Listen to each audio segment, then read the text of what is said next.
This video is brought to you by AKSIAS. Good morning all of you. Welcome to AKS IAS. ఈరోజు మనము November 18కి సంబంధించిన ముఖ్యమైన current అఫైర్స్ని చూద్దాం. ఈ current అఫైర్స్ని ఈనాడు, సాక్షి, హిందూ మరియు ఇండియన్ ఎక్స్ప్రెస్ నుంచి సేకరించడం జరిగింది. ఇది మీకు UPSC civil service preliminary point of వ్యూలో మరియు ఏపీపీఎస్సి మరియు టీఎస్పీఎస్సి గ్రూప్ 1 మరియు గ్రూప్ 2 ఎగ్జామ్స్కి ఉపయోగపడే విధంగా కరెంట్ అఫైర్స్ని ఇక్కడ డిస్కస్ చేయడం జరుగుతుంది. ఇందులో మనకు ముఖ్యంగా ఫ్యాక్చువల్ ఇన్ఫర్మేషన్తో పాటు ఇంపార్టెంట్ కీవర్డ్స్, అదేవిధంగా దానికి సంబంధించిన సబ్జెక్ట్ రిలేటెడ్ టాపిక్స్ కూడా మీకు ఇక్కడ క్లియర్గా ఎక్స్ప్లెయిన్ చేయడం జరుగుతుంది. దాంతోపాటు రెగ్యులర్గా కొన్ని ఆబ్జెక్టివ్ క్వశ్చన్స్ కూడా మీకు ప్రొవైడ్ చేస్తాను. సో ఆ ఆబ్జెక్టివ్ క్వశ్చన్స్ మీరు రెగ్యులర్గా ప్రాక్టీస్ చేస్తూ ఉంటే మీకు ఈజీగా సబ్జెక్ట్ కూడా గుర్తుండిపోయే అవకాశం ఉంటుంది అన్న ఉద్దేశంతో ఆబ్జెక్టివ్ క్వశ్చన్స్ కూడా మీకు ప్రొవైడ్ చేస్తున్నాను. దాంతోపాటు మనకు ఇక్కడ సివిల్స్ తెలుగు మీడియం అభ్యర్థులు ఎవరైతే ఉన్నారో తెలుగు మీడియం అభ్యర్థులు వారికి హిందూ మరియు Indian express English news papers నుంచి ఈజీగా అర్థమయ్యే విధంగా ఇక్కడ తెలుగులోకి ట్రాన్స్లేషన్ చేసి వారికి కంప్లీట్గా తెలుగులోనే ఎక్స్ప్లెయిన్ చేయడం జరుగుతుంది. కాబట్టి వారికి ఇది ఎంతో ప్రయోజనకరంగా ఉంటుంది. ఏకేఎస్ ఐఏఎస్ ముఖ్యంగా కాంపిటేటివ్ ఎగ్జామ్స్కి ప్రిపేర్ అయ్యే అభ్యర్థుల కోసము, అదేవిధంగా గ్రామీణ ప్రాంతంలో ఉన్న పేద విద్యార్థుల కోసము మరింత ప్రయోజనకరంగా ఉండాలి అన్న ఉద్దేశంతో AKS IAS director MS Shashank గారి ఆధ్వర్యంలో అనేక రకమైన సబ్జెక్ట్కి సంబంధించిన వీడియోస్ని మీకు ఫ్రీగా ప్రొవైడ్ చేయడం జరుగుతుంది. అందులో మనకు రెగ్యులర్గా చూస్తూ ఉన్నాం. డైలీ యూట్యూబ్లో అనేక రకాల subject related videos daily update అవుతున్నాయి. ఇది ముఖ్యంగా గ్రామీణ విద్యార్థులు మరియు పేద విద్యార్థులు ఎవరైతే ఉన్నారో వారికి చదువుకోవాలి అన్న ఇంట్రెస్ట్ ఉన్నప్పటికీ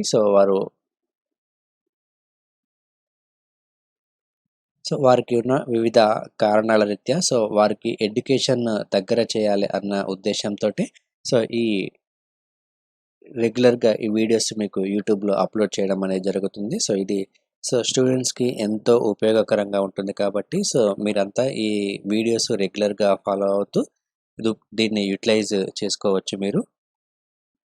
ఇక ఈరోజు కరెంట్ అఫైర్స్కి వెళ్ళే ముందు నిన్న ఇచ్చిన క్వశ్చన్స్ ఏవైతే ఉన్నాయో ఆ క్వశ్చన్స్కి నేను ఫస్ట్ ఆన్సర్స్ ఎక్స్ప్లెయిన్ చేస్తాను. మనకి ఇక్కడ ఫస్ట్ క్వశ్చన్ ఒకసారి మనకి ఇక్కడ గమనిస్తే, consider the following statements with respect to the defence technology and trade initiative అని మనకు ఇక్కడ ఒక క్వశ్చన్ ఇక్కడ ఇవ్వడం జరిగింది. ఇది డిఫెన్స్ టెక్నాలజీ మరియు ట్రేడ్ ఇనిషియేటివ్కి సంబంధించి మనకి ఇక్కడ 3 స్టేట్మెంట్స్ ఇవ్వడం జరిగింది. మొదటి స్టేట్మెంట్ కనుక ఇక్కడ మనం గమనిస్తే, it is a mechanism between Russia and India establishing to strengthen the opportunities in the field of defence అని మనకు ఫస్ట్ స్టేట్మెంట్ ఇక్కడ ఇవ్వడం జరిగింది. ఇది ఒక మెకానిజము ఏ దేశాల మధ్య అంటే మరియు రష్యా మరియు ఇండియా దేశాల మధ్య ఒక డిఫెన్స్ మెకానిజం. ఇది దేనికోసం అంటే ఈ డిఫెన్స్ రంగంలో అవకాశాలను మరింతగా మెరుగుపరిచేందుకు ఈ డిఫెన్స్ టెక్నాలజీ అండ్ ట్రేడ్ ఇనిషియేటివ్ను తీసుకురావడం జరిగింది అని మనకు ఇక్కడ మొదటి స్టేట్మెంట్ ఇక్కడ ఇవ్వడం జరిగింది. ఇక సెకండ్ స్టేట్మెంట్ కనుక మనం ఇక్కడ గమనిస్తే, it is aim is to bring sustained leadership focus to the bilateral defence trade relationship and create opportunities for production and co-development of defence equipment అని మనకి ఇక్కడ సెకండ్ స్టేట్మెంట్ ఇవ్వడం జరిగింది. ఇక మూడవ స్టేట్మెంట్ కనుక మనం ఇక్కడ తీసుకుంటే, defence technology and trade initiative was launched in 2020 అని మనకి ఇక్కడ మూడవ స్టేట్మెంట్ ఇవ్వడం జరిగింది. ఈ పైన ఇచ్చిన స్టేట్మెంట్స్లో మనకి ఇక్కడ ఇన్కరెక్ట్ స్టేట్మెంట్స్ని గుర్తించమని ఇక్కడ ఇవ్వడం జరిగింది. ఇక్కడ మనకు ఈ మొదటి స్టేట్మెంట్ ఏదైతే ఉందో ఇది రాంగ్ స్టేట్మెంట్. ఇది రష్యా మరియు ఇండియా కాదు, యుఎస్ఏ మరియు ఇండియాల మధ్య దీన్ని 2012వ సంవత్సరంలో లాంచ్ చేయడం జరిగింది. కాబట్టి మూడవ స్టేట్మెంట్ కూడా మనకి ఇక్కడ రాంగ్ స్టేట్మెంట్గా చెప్పుకోవచ్చు. మనకు కింద ఇచ్చిన ఆప్షన్స్ ప్రకారం which of the given statement is incorrect అని ఇక్కడ ఇవ్వడం జరిగింది. 1 and 3. మనకి ఇక్కడ కరెక్ట్ ఆప్షన్ అవుతుంది. సో ఈ సెకండ్ స్టేట్మెంట్ ఏదైతే ఉందో సెకండ్ స్టేట్మెంట్ ఇక్కడ మనకు కరెక్ట్ స్టేట్మెంట్ ఇది. సో ఇది మనకు సైన్స్ అండ్ టెక్నాలజీలో భాగంగా మనకు ఈ క్వశ్చన్ ప్రిలిమ్స్లో అడిగే అవకాశం ఉంటుంది కాబట్టి so defence technology and trade initiative గురించి సో మీరు ఖచ్చితంగా ఒకసారి చదువుకోండి. ఇక సెకండ్ క్వశ్చన్ ఒకసారి చూసుకుంటే which of the following committees dealt with the reorganisation of the states. Reorganisation స్టేట్స్కి సంబంధించి ఈ క్రింద ఇచ్చిన కమిటీలు ఏ కమిటీలు దానికి సంబంధించినవి. So JVP committee, Fazal Ali commission, Dar commission, Kothari commission. So మనకు ఇక్కడ స్టేట్ రీఆర్గనైజేషన్కి సంబంధించి వివిధ రకాల కమిటీలను మనకు ఇవ్వడం జరిగింది. So JVP committee, Fazal Ali commission, Dar commission. So ఈ 3 కమిటీలు ఏవైతే ఉన్నాయో ఇవి రీఆర్గనైజేషన్ ఆఫ్ స్టేట్స్కి సంబంధించి ఏర్పాటు చేయబడిన కమిటీలు. అయితే ఇక్కడ ఈ కొటారి కమిషన్ ఏదైతే ఉందో సో ఈ కొటారి కమిషన్ అనేది ఎడ్యుకేషన్కి సంబంధించి ఏర్పాటు చేయబడిన కమిటీ కాబట్టి సో ఇది స్టేట్ రీఆర్గనైజేషన్ కమిటీకి ఎటువంటి సంబంధం లేదు. కాబట్టి మనకి ఇక్కడ ఆన్సర్ వచ్చేసి 1, 2 అండ్ 3 ఓన్లీ కరెక్ట్ ఆప్షన్ ఇక్కడ. ఇక థర్డ్ క్వశ్చన్ ఒకసారి కనుక మనం గమనిస్తే consider the following statements with respect to the Disha programme. So Disha ప్రోగ్రామ్కి సంబంధించి ఈ క్రింది వాటిని పరిశీలించండి అని మనకు ఇక్కడ 3 స్టేట్మెంట్స్ ఇవ్వడం జరిగింది. So it is an early intervention and school readiness scheme for children in the age group of 0 to 14 years. So ఇక్కడ ఇది early intervention and school readiness scheme అని ఇక్కడ ఇవ్వడం జరిగింది. సో ఇది మనకి ఇక్కడ రాంగ్ స్టేట్మెంట్ ఇది.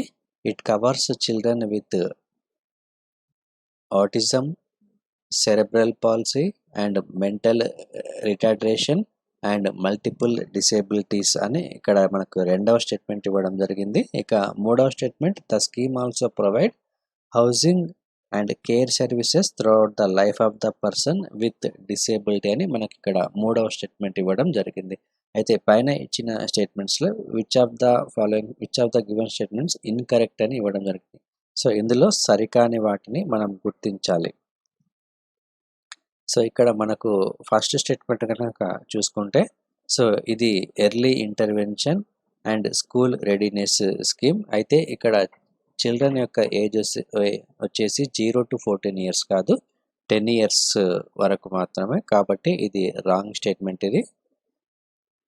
ఇక మనకి ఇక్కడ మూడవ స్టేట్మెంట్ కనుక చూసుకుంటే the scheme also provides housing and care services throughout the life of the person with disability. So disability ఉన్న పర్సన్స్ ఎవరైతే ఉన్నారో సో వారికి సో జీవితకాలము హౌసింగ్ అండ్ కేర్ సర్వీసెస్ని ప్రొవైడ్ చేయడం జరుగుతుందని మనకి ఇక్కడ మూడవ స్టేట్మెంట్ ఇవ్వడం జరిగింది. సో ఇది రాంగ్ స్టేట్మెంట్ ఇది.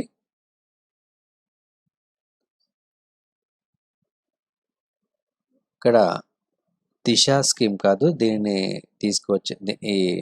దీన్ని ప్రొవైడ్ చేసేది సో గరౌందా అనే ఒక స్కీమ్ దీన్ని ప్రొవైడ్ చేయడం జరుగుతుంది. కాబట్టి ఇది రాంగ్ స్టేట్మెంట్. ఇక సెకండ్ స్టేట్మెంట్ కనుక తీసుకుంటే so it covers children with autism, cerebral policy and mental retardation and multiple disabilities.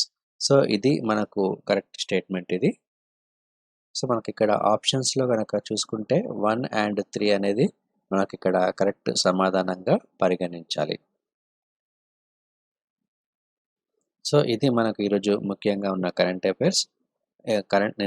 Affairs questions మరియు ఆన్సర్స్.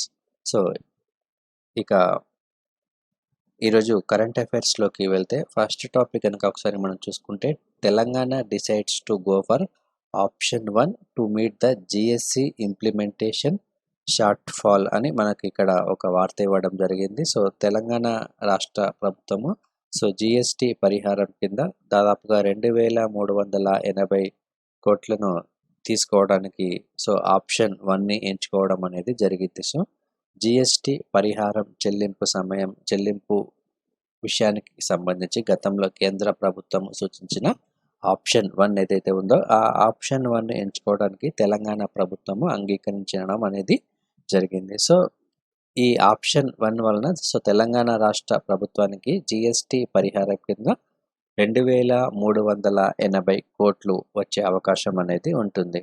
సో ఈ ఆప్షన్ 1 ఎంచుకున్న రాష్ట్రాలు ఏవైతే ఉన్నాయో ఈ రాష్ట్రాలకు ఎఫ్ఆర్బిఎంలో ఇచ్చిన సడలింపుల వల్ల బహిరంగ మార్కెట్ నుంచి అదనంగా మరొక 5017 కోట్ల రుణం తీసుకోవడానికి వెసులుబాటు అనేది ఇక్కడ కలుగుతుంది. కాబట్టి మొత్తం ఈ ఆప్షన్ 1 ఎంచుకున్న రాష్ట్రాల జాబితా కనుక చూసుకుంటే తెలంగాణతో కలిపి మొత్తం 23 రాష్ట్రాలు, అదేవిధంగా 3 కేంద్రపాలిత ప్రాంతాలు ఈ ఆప్షన్ 1 ఎంచుకోవడం అనేది జరిగింది.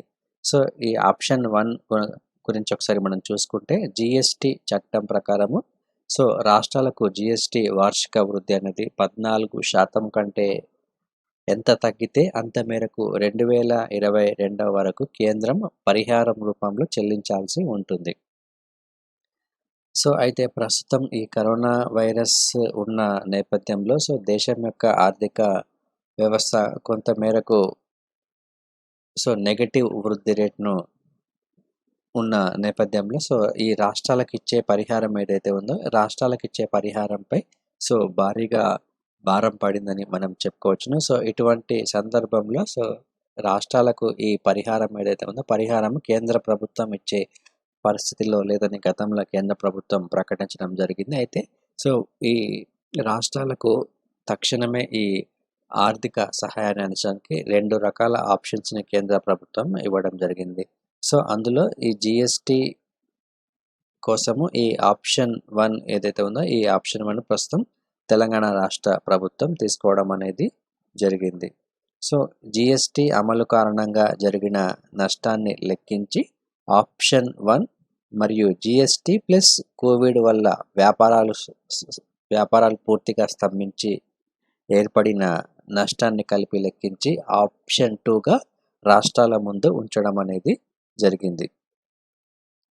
అయితే ఈ జీఎస్టీ అమలు ఏదైతే ఉందో ఈ జీఎస్టీ అమలు కారణంగా ఈ రాష్ట్రాలకు ఏర్పడిన దాదాపుగా 97,000 కోట్ల నష్టం ఏదైతే ఉందో ఈ నష్టాన్ని కూడా తీర్చే దిశగా కేంద్ర ప్రభుత్వం పలు చర్యలు తీసుకోవడం అనేది జరిగింది.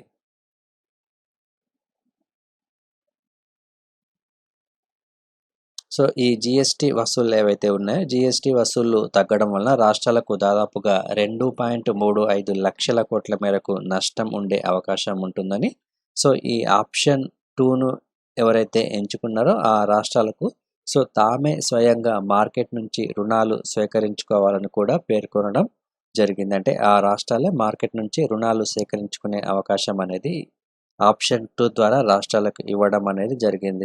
ఈ విధంగా రుణం ఎవరైతే తీసుకుంటారో అటువంటి రుణానికి ఆ రుణము ప్లస్ వడ్డీని మనకి ఇక్కడ జీఎస్టీ సెస్ ఏదైతే ఉందో జీఎస్టీ సెస్ నుంచి చెల్లిస్తామని కేంద్రం హామీ ఇవ్వడం జరిగింది.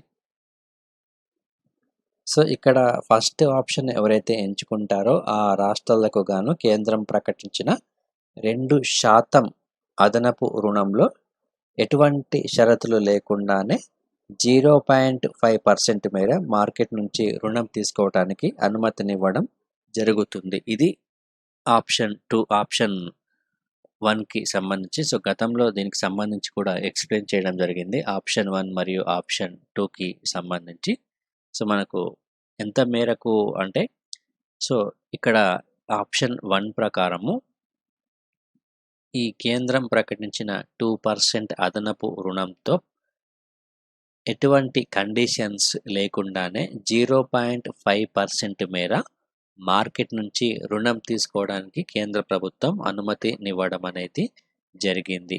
ఒకవేళ ఆప్షన్ 2 ఎంచుకున్న రాష్ట్రాలు ఏవైతే ఉంటాయో వాటికి కేంద్రం నిర్దేశించిన సంస్కరణలు అమలు చేయాలన్న షరతును కూడా విధించడం జరిగింది. ఇది ఆప్షన్ 1కి మరియు ఆప్షన్ 2కి సంబంధించి పూర్తి సమాచారం. ఇక నెక్స్ట్ టాపిక్ కనుక తీసుకుంటే second successful flight test quick reaction surface to air missile system అని మనకు ఇక్కడ ఇవ్వడం జరిగింది. సో దీనినే మనము క్యూఆర్ శామ్ సిస్టమ్ అని అంటాము. So quick reaction surface to air missile system, ఇది గుర్తుంచుకోండి, ఈ పేరు చాలా చాలా ఇంపార్టెంట్ ఇది. సో ఈ quick reaction surface to air system ఏదైతే ఉందో ఇది గగన ఉపరితలం నుంచి గగనతలంలోని లక్ష్యాలను ఛేదించడానికి ఈ క్షిపణిని ప్రయోగించడం అనేది జరిగింది. ఇక్కడ గుర్తుంచుకోండి, ఉపరితలం నుంచి గగనతలంలో ఉన్న లక్ష్యాలను ఛేదించడానికి ఈ క్యూఆర్ శామ్ని ఇక్కడ ప్రయోగించడం అనేది జరిగింది. సో ఒడిస్సాలోని చాందీపూర్లో ఉన్న సో ఐటీఐఆర్ నుంచి దీన్నే మనం ఇంటిగ్రేటెడ్ టెస్ట్ రేంజ్ అని అంటాము. సో ఈ ఇంటిగ్రేటెడ్ టెస్ట్ రేంజ్ నుంచి ఈ ప్రయోగం అనేది జరిగింది. సో దాదాపుగా ఈ క్యూఆర్ శామ్ 30 కిలోమీటర్ల దూరంలోని లక్ష్యాలను ఛేదించే అవకాశం అనేది ఉంటుంది. సో ఇక్కడ ఈ ప్రయోగంలో సో ఇది మానవరహిత విమానమైన బాన్షీని సో అత్యంత ఖచ్చితత్వంతో ఛేదించడం అనేది జరిగింది. సో ఈ క్యూఆర్ శామ్ సిస్టమ్. సో ఇక్కడ ఈ క్యూఆర్ శామ్ సిస్టమ్కి సంబంధించి సో ఈ క్షిపణి వ్యవస్థలోని సో అన్ని ఎక్విప్మెంట్స్ ఏవైతే ఉన్నాయో సో వాటిని స్వదేశం అంటే దేశీయంగానే తయారు చేయడం అనేది మనం గుర్తుంచుకోవాల్సిన అంశము ఎగ్జామినేషన్ పాయింట్ ఆఫ్ వ్యూలో. సో స్వదేశీ పరిజ్ఞానంతో ఇందులో ఉన్న ఇన్స్ట్రుమెంట్స్ని తయారు చేయడం అనేది జరిగింది. అదేవిధంగా దీని యొక్క ఫుల్ నేమ్ కూడా గుర్తుంచుకోండి, quick reaction surface to air missile system. So ఇది మనకు సైన్స్ అండ్ టెక్నాలజీలో భాగంగా అడిగే అవకాశం అనేది ఉంటుంది కాబట్టి సో ఖచ్చితంగా దీన్ని గుర్తుంచుకోండి. సో ఇది క్యూఆర్ శామ్కి సంబంధించిన ఇమేజ్ ఇక్కడ ఇవ్వడం జరిగింది. సో ఇక నెక్స్ట్ టాపిక్ తీసుకుంటే government plans separate power supply channel for industry.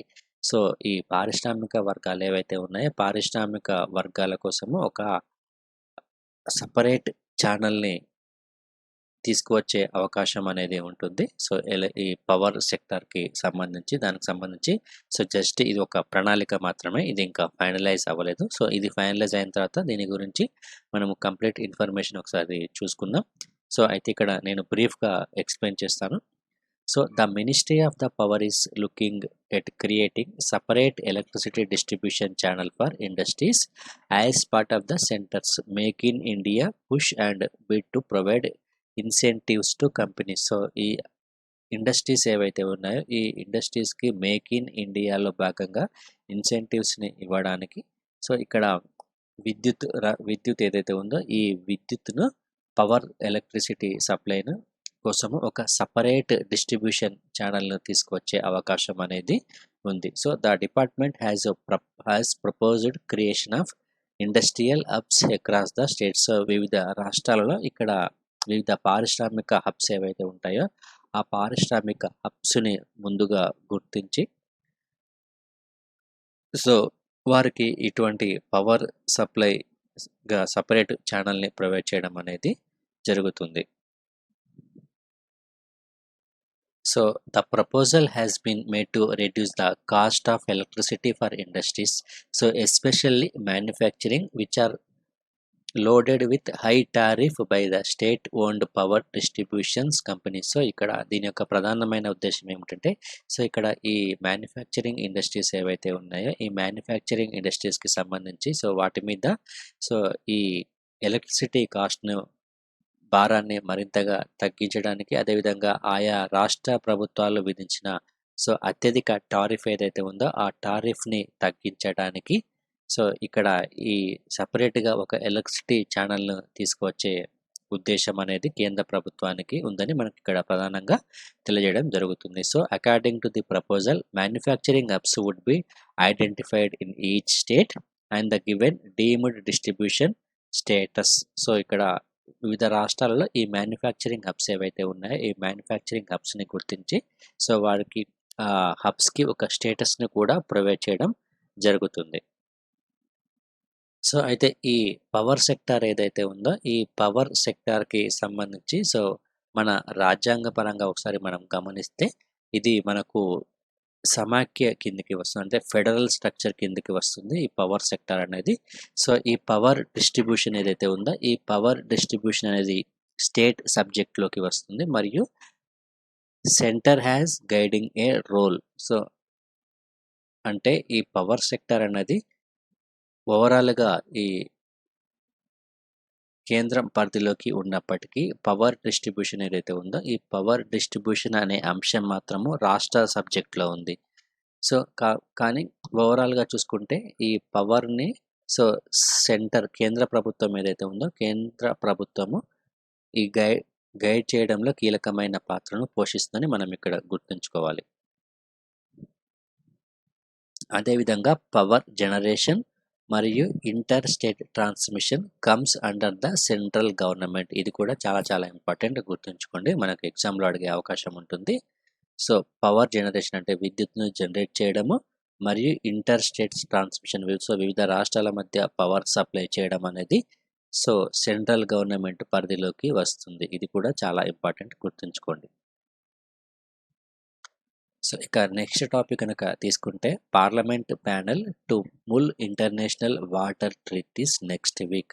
So భారతదేశము సో ఇతర సరిహద్దు దేశాలతో కూడిన వివిధ జల ఒప్పందాలు ఏవైతే ఉన్నాయో ఆ జల ఒప్పందాలను సమీక్షించడానికి ఒక పార్లమెంటరీ కమిటీని ఏర్పాటు చేయడం అనేది జరిగింది. So parliamentary committee will considers India's international water treaties with neighbouring countries. So India's international water treaties అనేది ఇక్కడ మనకు చాలా ఇంపార్టెంట్ ఇది. సో దీనిని పర్యవేక్షించేది పార్లమెంటరీ కమిటీ. సో దీనిని స్టడీ చేయడం జరుగుతుంది. సో మన భారతదేశానికి సంబంధించి నేపాల్, భూటాన్ మరియు పాకిస్తాన్, చైనా దేశాలతో ఈ వాటర్ రిసోర్స్కి సంబంధించిన షేరింగ్ ఏదైతే ఉందో ఆ షేరింగ్కి సంబంధించి, అదేవిధంగా ఫ్లడ్ మేనేజ్మెంట్కి సంబంధించి అంటే వరదలకు సంబంధించి నిర్వహణ ఏదైతే ఉందో ఆ నిర్వహణకు సంబంధించి సో ఈ పార్లమెంటరీ కమిటీ సో దానికి సంబంధించిన ప్రధానమైన సమస్యలు ఏవైతే ఉన్నాయో ఆ సమస్యలను డిస్కస్ చేసే అవకాశం అనేది ఉంటుంది పార్లమెంటరీ కమిటీ. సో ఇక నెక్స్ట్ టాపిక్ కనుక తీసుకుంటే డ్రోన్లతో పంటల యొక్క ఛాయా చిత్రాలు అని ఒక అంశం మనకి ఇక్కడ ఇవ్వడం జరిగింది. సో దాదాపుగా దేశంలో ఉన్న 100 జిల్లాల్లో సో వరి పంటకు సంబంధించి సో ఈ వరి పంటకు సంబంధించిన ఛాయా చిత్రాలను డ్రోన్ల సహాయంతో తీసుకునేందుకు మనకి ఇక్కడ పౌర విమానయాన శాఖ డైరెక్టర్ జనరల్ అనుమతిని కేంద్ర వ్యవసాయ శాఖ ఇక్కడ కోరడం జరిగింది. సో ఈ డ్రోన్లను ఉపయోగించాలి అంటే సో పౌర విమానయాన శాఖ డైరెక్టర్ అనుమతి అనేది ఖచ్చితంగా తీసుకోవాలని మనకి ఇక్కడ గమనించాలి. సో ముఖ్యంగా ఈ గ్రామ స్థాయిలో ఈ పంటలకు సంబంధించి సో ప్రధానమంత్రి పంటల బీమా పథకం ఏదైతే ఉందో ఆ పథకం కింద సో ఈ పంటల యొక్క దిగుబడుల్ని మరియు నష్టాలను అంచనా వేసేందుకు ఇటువంటి ఒక ప్రతిపాదనను తీసుకురావడం అనేది జరిగింది. సో ఈ డ్రోన్లు ఏవైతే ఉన్నాయో ఈ డ్రోన్ల ద్వారా సో ప్రైవేట్ సంస్థల యొక్క సహకారంతో ప్రయోగాత్మకంగా ఇటువంటి ఛాయాచిత్రాలు తీసే అవకాశం అనేది కేంద్ర ప్రభుత్వం ఆలోచించడం అనేది జరిగింది. సో కేంద్ర వ్యవసాయ శాఖ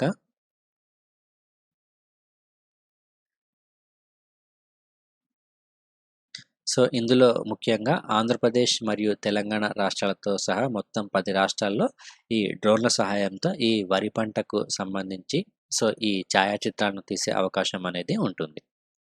ఇక నెక్స్ట్ టాపిక్ తీసుకుంటే సో భారత్ది విజయ గాథ అని ఒక అంశం మనకి ఇక్కడ ఇవ్వడం జరిగింది. ఇందులో మనకు ఎగ్జామినేషన్ పాయింట్ ఆఫ్ లో ఇంపార్టెంట్ అంశం వచ్చేసి సో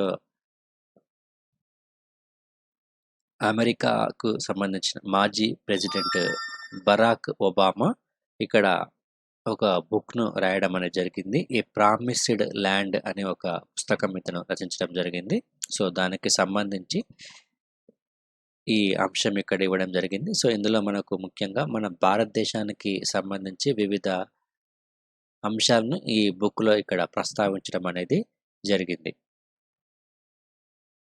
సో మన భారతదేశంలో ప్రభుత్వాలు ఏవైతే ఉన్నాయో ప్రభుత్వాలు తరచుగా మారిపోయినప్పటికీ సో రాజకీయ పార్టీలో అనేక రకమైన మార్పులు వచ్చినప్పటికీ సో ఆ మన భారతదేశం ఏదైతే ఉందో మన భారతదేశం సాధించిన వివిధ రకాల ఘనతలకు సంబంధించి సో ఇక్కడ అనేక రకమైన అంశాలను ఈ ప్రామిస్డ్ ల్యాండ్ అనే బుక్లో ప్రస్తావించడం అనేది జరిగింది. సో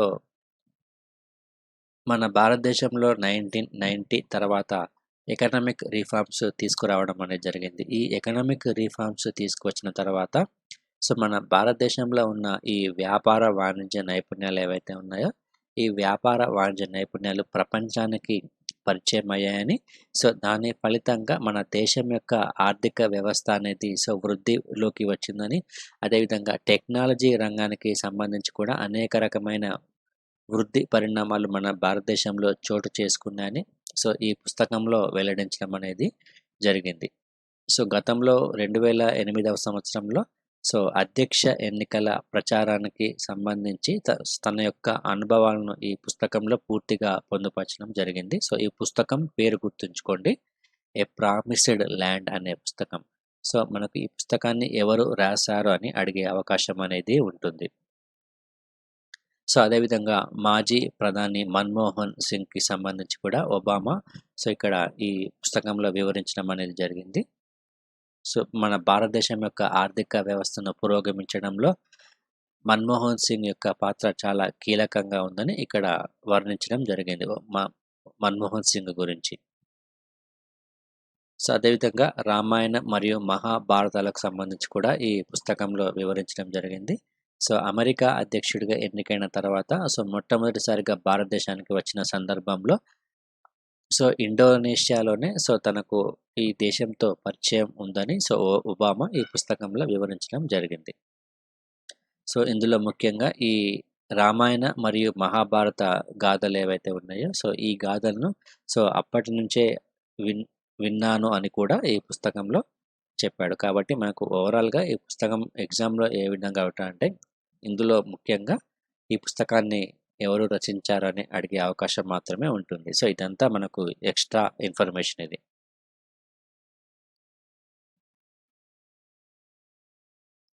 ఇక నెక్స్ట్ టాపిక్ తీసుకుంటే యుద్ధ నౌక నుంచి క్షిపణి రక్షణ కవచ పరీక్ష అని సో దీనిని తొలిసారిగా అమెరికా నిర్వహించడం జరిగింది. సో శత్రువులు ప్రయోగించే ఈ బాలిస్టిక్ క్షిపణులు ఏవైతే ఉన్నాయో ఈ ఖండాంతర బాలిస్టిక్ క్షిపణుల నుంచి రక్షణ పొందేందుకు సో ఒక కీలకమైన ప్రయోగాన్ని అమెరికా ప్రయోగించడం అనేది జరిగింది. సో ఇందులో భాగంగానే సో ఈ క్షిపణి ఏదైతే ఉందో క్షిపణిని మార్గం మధ్యలో కూల్చేందుకు ఒక ఇంటర్సెప్టార్ మిసైల్ దీనిని AGS SM-3తో ఢీకొట్టించడం ద్వారా సో ఈ పరీక్షను ఇక్కడ నిర్వహించడం అనేది జరిగింది. సో ఇది ఒక రక్షణ కవచ పరీక్షగా మనం చెప్పుకోవచ్చును. సో ఇది మనకు ఎగ్జామ్లో అడిగే అవకాశం అనేది ఉంటుంది. సో యుద్ధ నౌక నుంచి క్షిపణి రక్షణ కవచ పరీక్ష అని అంటారు దీన్ని. సో దీనిని ప్రయోగించింది ఏ దేశం అంటే అమెరికా దేశం దీన్ని ప్రయోగించడం అనేది జరిగింది. దీని యొక్క ప్రధానమైన ఉద్దేశం ఏమిటంటే శత్రువులు ప్రయోగించే ఈ ఖండాంతర బాలిస్టిక్ క్షిపణులు ఏవైతే ఉన్నాయో సో వీటి నుంచి రక్షణ పొందేందుకు ఇటువంటి ప్రయోగాన్ని చేపట్టడం అనేది జరిగింది.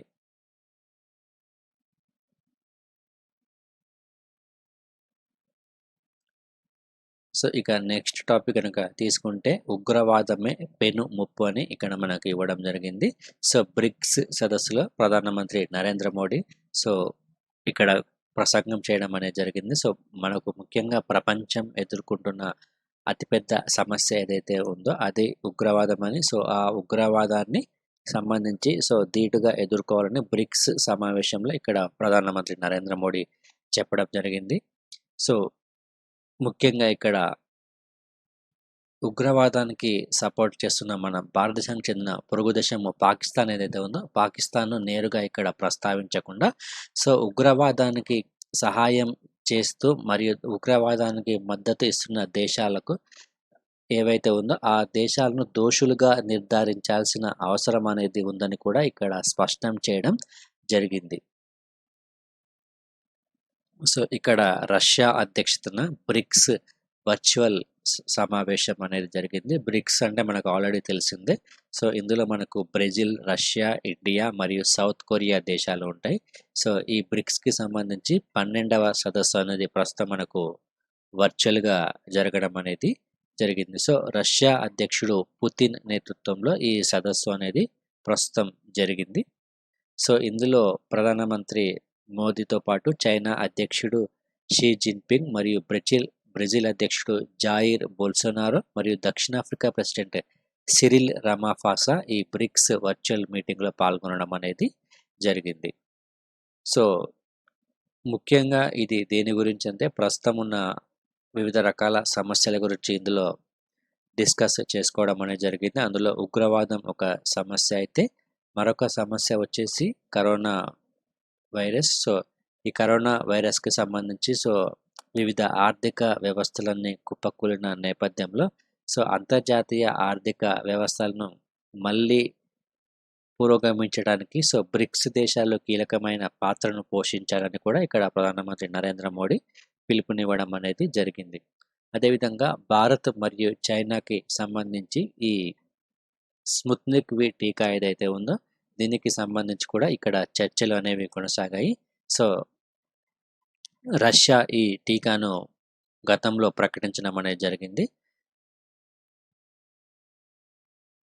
సో ఇది బ్రిక్స్కి సంబంధించి ఓవరాల్గా ఇన్ఫర్మేషన్. సో ఇక నెక్స్ట్ టాపిక్ తీసుకుంటే ఆర్బీఐ ఇన్నోవేషన్ హబ్ చైర్మన్గా క్రిష్ గోపాలకృష్ణన్. సో ఇక్కడ ప్రిలిమ్స్ పాయింట్ ఆఫ్ లో ఇది అడిగే అవకాశం ఉంటుంది. So reserve bank innovation hub మొట్టమొదటి చైర్మన్గా సేనాపతి క్రిష్ గోపాలకృష్ణను నియమితులు అవ్వడం అనేది జరిగింది. సో ఇది జస్ట్ ప్రిలిమ్స్లో గుర్తుంచుకోండి. రిజర్వ్ బ్యాంక్ ఇన్నోవేషన్ హబ్ మొట్టమొదటి చైర్మన్ ఇతను.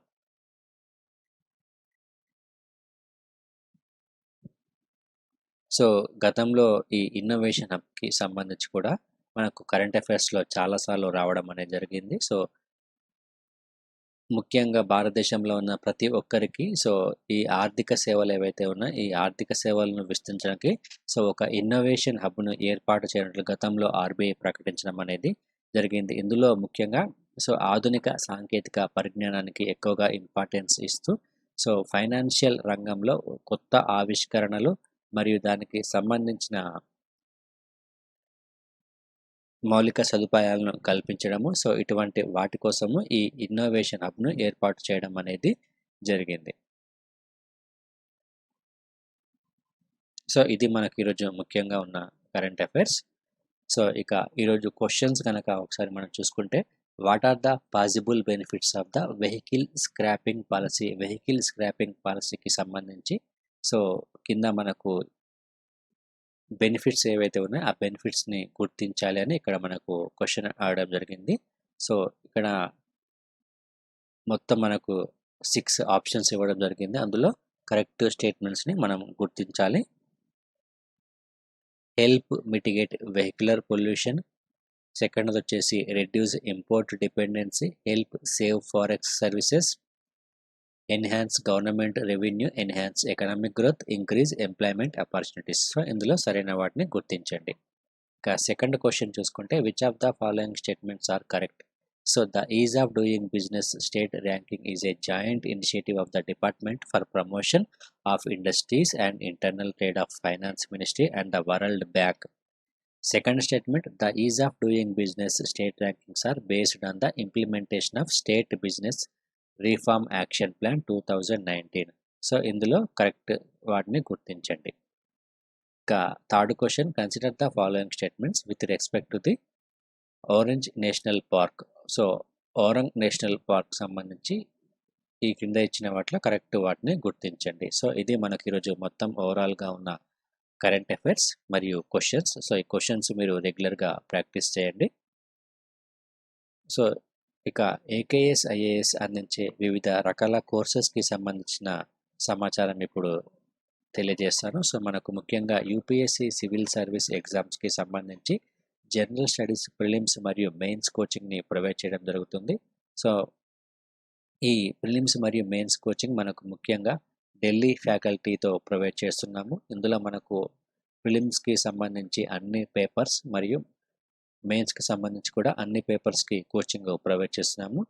ఇక ఆప్షనల్ సబ్జెక్ట్స్లో మనకు sociology, anthropology, political science, public administration, Geography, Telugu literature, so ఈ సబ్జెక్ట్స్కి కోచింగ్ అనేది ప్రొవైడ్ చేస్తున్నాము. అదేవిధంగా టెస్ట్ సిరీస్ కూడా కండక్ట్ చేయడం జరుగుతుంది. మనకు ప్రిలిమ్స్ మరియు మెయిన్స్ టెస్ట్ సిరీస్ కూడా ఉంటుంది.